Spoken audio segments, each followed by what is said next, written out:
ഏറെ ആഘോഷത്തോടെയാണ് പ്രിയദർശിനി പദ്ധതിയെ പൊതുജനങ്ങളും KSRTCയും വരവേറ്റിരിക്കുന്നത്. ഭിന്ന അഭിപ്രായങ്ങൾ ഇല്ലാതെ തന്നെ വിവിധ മേഖലകളിൽ ഉള്ളവർ പദ്ധതിക്ക് പിന്തുണ പ്രഖ്യാപിച്ചിരിക്കുകയാണ്. ഒരു റിപ്പോർട്ട്.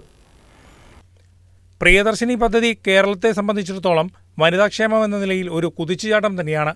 ഭിന്നാഭിപ്രായങ്ങൾ ഉണ്ടായിരുന്നിട്ട് കൂടി സർക്കാർ പദ്ധതിയുമായി മുന്നോട്ടു പോകാനുള്ള തയ്യാറെടുപ്പിലാണ്.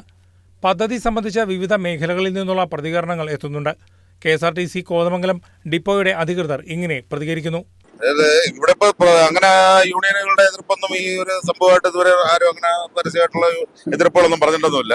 KSRTC സംബന്ധിച്ചോളം ഇത് ഇപ്പൊ ഒരു KSRTCക്ക് ഒരു സാമ്പത്തിക നഷ്ടം ഉണ്ടാകുന്ന ഒരു പദ്ധതി അല്ലത്. കാര്യം എന്ന് പറഞ്ഞാൽ ഈ സ്ത്രീകൾക്ക് കൊടുക്കുന്ന ഓരോ ടിക്കറ്റിന്റെയും പൈസ അത് സർക്കാർ അതേപോലെ നമുക്ക് തരുമെന്നാണ് അറിഞ്ഞിട്ടുള്ളത്. അപ്പൊ അതുകൊണ്ട് നമുക്കതൊരു ബാധ്യതയാവുന്നില്ല. KSRTC ആയിട്ട് നേരിട്ട് അതൊരു സൗജന്യം കൊടുക്കുന്നതുമില്ല. സർക്കാരിന്റെ പദ്ധതി പെടുത്തിയിട്ടുള്ളതായതുകൊണ്ട് നമുക്കത് ബാധ്യതയായിട്ട് ഒരിക്കലും വരുന്നില്ല. അണിഞ്ഞൊരുങ്ങി ഉദ്ഘാടന യാത്രയ്ക്ക് തയ്യാറായ ബസിന്റെ മുന്നിൽ നിന്നും സെൽഫി എടുക്കാൻ ധാരാളം വനിതകളും എത്തി. ഇവർ പദ്ധതിയെക്കുറിച്ച് ഇങ്ങനെ പറയുന്നു.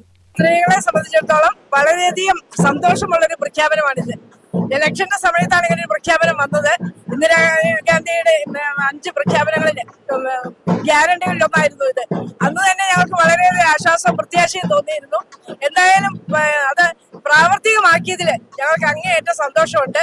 ഒരുപാട് പേർക്ക് ജോലിയൊക്കെ കഴിഞ്ഞ് പോകുന്ന സമയങ്ങളിൽ അവരുടെ തുച്ഛമായിട്ട് കിട്ടുന്ന വരുമാനങ്ങളിലും ആ ശമ്പളത്തിൽ നിന്ന് ഇത്രയും തുക ഓരോ ദിവസവും അവർക്ക് വണ്ടിക്കൂലിയായിട്ട് കൊടുക്കേണ്ട ആ പൈസ അവർക്ക് സേവ് ചെയ്യാനായിട്ട് സാധിക്കും. പതിവ് ബസ് യാത്രക്കാരായ സ്ത്രീകൾക്കും പദ്ധതിയെ സംബന്ധിച്ച് തികച്ചും അനുകൂല അഭിപ്രായമാണുള്ളത്. നിസ്സാര പൈസക്ക് ജോലി ചെയ്യണ സ്ത്രീകളൊക്കെ പോകണുണ്ടല്ലോ, അവർക്കൊക്കെ ഒത്തിരി നല്ലതല്ലേ. ഞങ്ങൾ യോജിക്കുന്നു. സർക്കാരിന്റെ തീരുമാനം ഞങ്ങൾക്ക് അനുകൂലമാണ്. കാരണം ഞങ്ങൾക്കൊക്കെ പോരാലോ, ഞങ്ങൾക്ക് 10 രൂപയേ ഉള്ളൂ, ഞങ്ങൾക്കത് പോരാലോ. ഇപ്പൊ തിരക്കൊക്കെ ആയിരിക്കും. പ്രിയദർശിനി പദ്ധതിയെ അനുകൂലിക്കുന്നതോടൊപ്പം തങ്ങളുടെ പരാതികൾ സർക്കാർ പരിഹരിച്ചു നൽകുമെന്ന പ്രതീക്ഷ യൂണിയൻ നേതാക്കളും പ്രകടിപ്പിച്ചു. ഇതുമൂലം നമുക്ക് KSRTCക്ക് കൂടുതൽ ഉയർച്ചയിലേക്ക് എത്താൻ കഴിയുമെന്നാണ് ഞങ്ങൾ പ്രതീക്ഷിക്കുന്നത്. ഈ സ്ത്രീ യാത്രക്കാർ കയറുന്നതോടൊപ്പം ആ വീട്ടിലെ കൂടുതൽ യാത്രക്കാർ നമുക്ക് ഇതിലേക്ക് ആകർഷിക്കപ്പെടും. അതുമൂലം KSRTCക്ക് യാതൊരു വരുമാന നഷ്ടവും വരുന്നില്ല എന്നുള്ളതാണ് ഇതിലെ ഒരു പ്രത്യേകത. എത്ര യാത്രക്കാർ കയറിയാലും അത്രയും പണം KSRTCക്ക് നമ്മുടെ സർക്കാർ അതാത് മാസം തരും. ഇതിപ്പോൾ തന്നെ KSRTCക്ക് 1200 കോടി രൂപ സർക്കാർ തരുന്നുണ്ട്. അതിൻ്റെ കൂടെ 800 കോടി രൂപ തരുന്നത് മൂലം ഈ സംവിധാനം വളരെ ഭംഗിയോടുകൂടി നടന്നു പോകുമെന്നാണ് പറയുന്നത്. ഇപ്പോൾ 100 ദിവസം നടക്കുന്ന പരിപാടി ഈ സംവിധാനം വരും കാലങ്ങളിൽ ഫാസ്റ്റിലേക്ക് കൂടി വ്യാപിപ്പിക്കണമെന്നാണ് യൂണിയന്റെ കൂടി ആവശ്യം.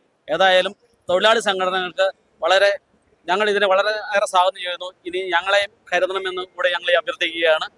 മാസവരുമാനത്തിൽ നല്ലൊരു തുക മാറ്റിവെക്കാനാകുമെന്ന പ്രതീക്ഷയിലാണ് പതിവ് യാത്രക്കാരികളായ വനിതകൾ. പ്രിയദർശിനി പദ്ധതിയെ പൊതുജനങ്ങൾ ഇരുകൈയും നീട്ടി സ്വീകരിച്ചു കഴിഞ്ഞു. KSRTC ജീവനക്കാർക്കും പദ്ധതിയുടെ കാര്യത്തിൽ എതിരഭിപ്രായമൊന്നും തന്നെയില്ല. എന്നാൽ കോതമംഗലത്തിന്റെ ഗ്രാമപ്രദേശങ്ങളിൽ നിന്നും ദിവസേന 100 അല്ല 1000കണക്കിന് വനിതകളാണ് ജോലിക്ക് മറ്റ് ആവശ്യങ്ങൾക്കുമായി വന്നു പോകുന്നത്. ഇവർ ഏറെയും ആശ്രയിക്കുന്നത് പ്രൈവറ്റ് ബസ്സുകളെയാണ് താനും. എന്നാൽ ഇന്നു മുതൽ പ്രൈവറ്റ് ബസ്സുകൾക്ക് എന്ത് സംഭവിക്കുമെന്നത് കണ്ടു തന്നെ അറിയണം.